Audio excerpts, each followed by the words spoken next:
Hello friends, હું છું કલ્પનાસ કિચનમાં આપનું હાર્દિક સ્વાગત છે.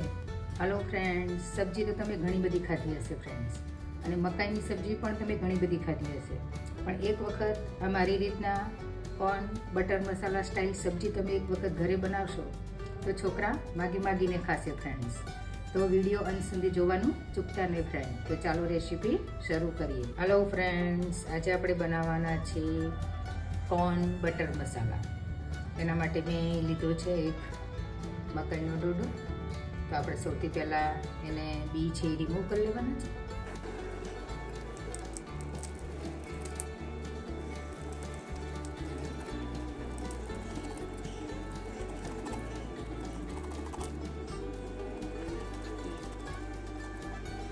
મેં અહીંયા પાણી ગરમ કરવા માટે મૂકી દીધું છે. એની પર આપણે કોદી કાણાવાળું વાસણ રાખી અને જે મકાઈના દાણા છે આપણે એની અંદર મૂકી દઈશું એટલે સ્ટીમ થઈ જાય.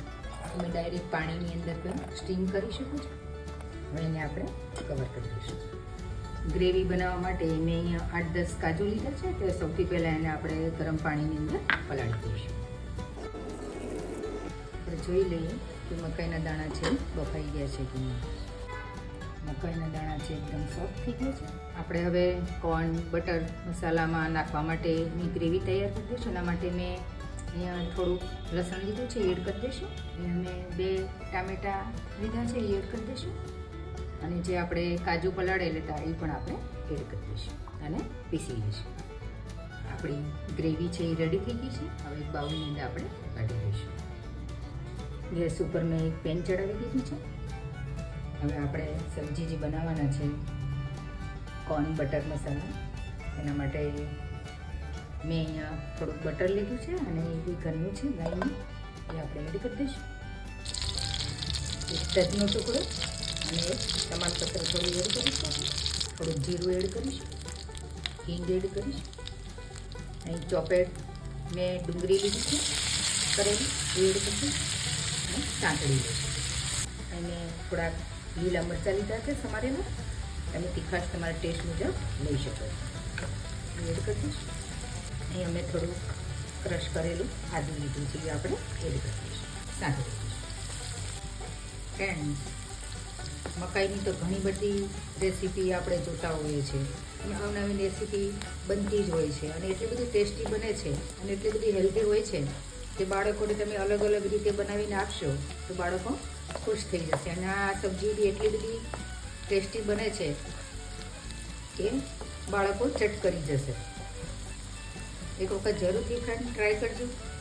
અને તમે જો હજી મારી ચેનલમાં ફ્રેન્ડ્સ નવા હોય અને હજી સુધી સબસ્ક્રાઈબ ન કર્યો ફ્રેન્ડ્સ, તો સબસ્ક્રાઈબ જરૂરથી કરજો ફ્રેન્ડ્સ, કારણ કે સબસ્ક્રાઈબ કરવું બિલકુલ ફ્રી છે. અને તમારા સબસ્ક્રાઈબથી અમને ઘણું બધું ફ્રેન્ડ મોટિવેશન મળે છે અને એટલે જ અમે આ કાર્ય કરી શકીએ છીએ. તો સબસ્ક્રાઈબ જરૂરથી કરજો. હવે આપણી જે ડુંગળી છે એ સતળાઈ ગઈ છે. હવે જે આપણે ટામેટાં અને કાજુની ગ્રેવી બનાવી હતી એ આપણે એડ કરી દઈશું. જે આપણે ગ્રેવીનું પાણી હતું થોડું મિક્સર જારની અંદર, એ આપણે થોડું એડ કરી દઈશું અને થોડીક વાર માટે આપણે એને ચડવા દઈશું, કવર કરી દઈશું.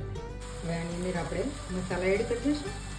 તો ટેસ્ટ મુજબ આપણે મીઠું એડ કરી દઈશું, ધાણા જીરું પાવડર એડ કરી દઈશું, થોડીક હલ્દી એડ કરીશું, લાલ મરચું પાવડર એડ કરીશું અને મિક્સ કરી દઈશું.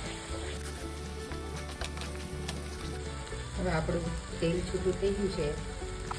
આજે કોણ છે આપણા બાફેલા, એ અંદર એડ કરી દઈશું.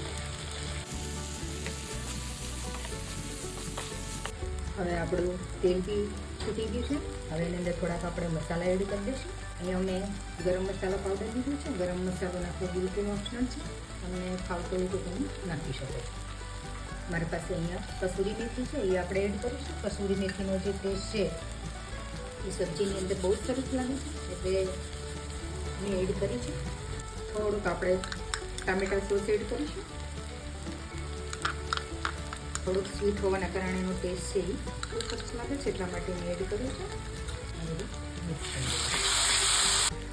થોડીક આપણે ધાણા ભાજી એડ કરી દઈશું અને ગેસની ફ્લેમ છે આપણે બંધ કરી દઈશું. આપણી કોર્ન બટર મસાલા સબ્જી છે રેડી થઈ ગઈ છે ફ્રેન્ડ્સ. હવે આપણે એક સર્વિંગ બાઉલની અંદર ટ્રાન્સફર કરી લઈશું. હવે એક આપણે બાઉલની અંદર કાઢી લઈશું.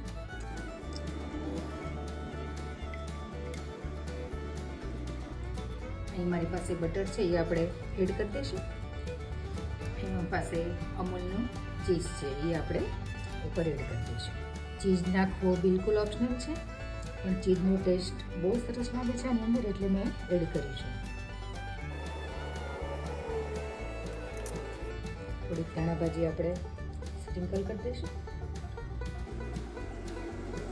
ફ્રેન્ડ્સ, આપણું રેસ્ટોરન્ટ સ્ટાઇલ કોર્ન બટર મસાલા સબ્જી છે એ બનીને રેડી થઈ ગયું છે. તમે જોઈ શકો છો, જોતાં જ આપણને ખાવાનું મન થાય એવું મસ્ત આપણું સબ્જી બન્યું છે ફ્રેન્ડ્સ.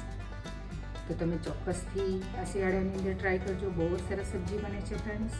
અને જો આ રેસીપી તમને સારી લાગે તો ફ્રેન્ડ્સ અને ફેમિલીમાં જરૂરથી ફ્રેન્ડ્સ શેર કરજો. તો મળીએ આવા જ નવા વિડીયો સાથે ફ્રેન્ડ્સ. તો બધા જ ફ્રેન્ડને જય શ્રી કૃષ્ણ. આવજો.